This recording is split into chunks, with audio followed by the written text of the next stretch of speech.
ang ating mga ingredients para sa ating ginataang tilapia ay syempre ang bida. Ang tilapia, ang ating fresh gata, coconut milk, at ang ating mustasa. Ayan, mas masarap kasi pag mustasa kaya mustasa nilalagay ko. At ang ating luya, at ang ating sili, bawang at sibuyas. So, let's start.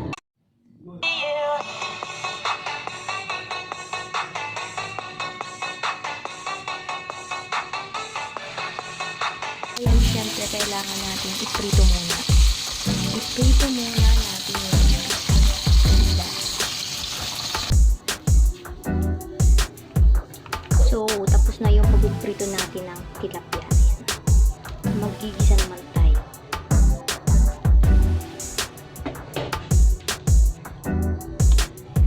Ayan, sa pinagprituhan ng isda. Dito na tayo magigisa. So, unahin natin ang sibuyas.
Lagyan natin ng konting asin.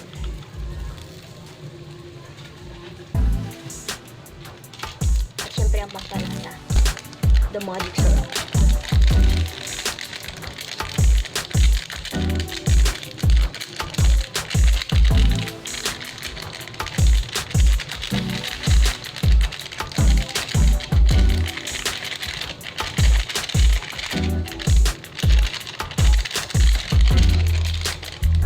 Nanigas na siya.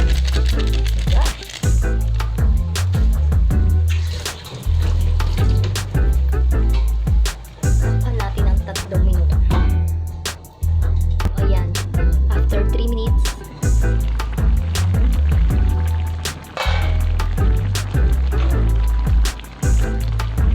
ayan, nilagay natin ang mustasa. Ang ating mustasa na pampahaba ng buhay at pampaganda. Then, takpan ulit natin ng 2 minutes.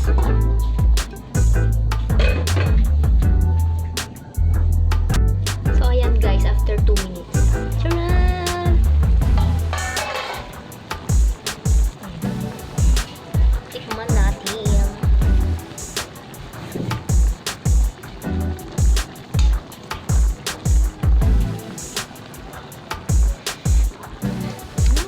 Sakto lang. Sarap.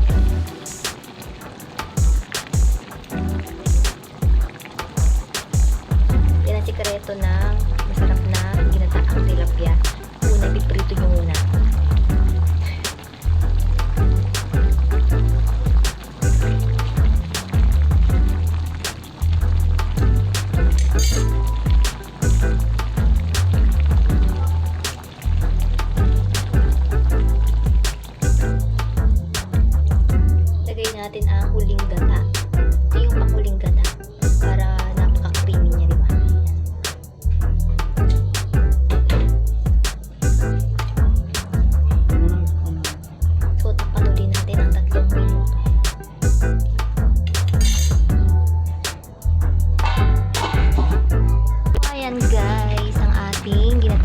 tilapia. Ayan, luto na siya. At napakasarap. Napaka-creamy. So, try nyo na. Kumukulo-kulo pa siya. Ayan. So, creamy.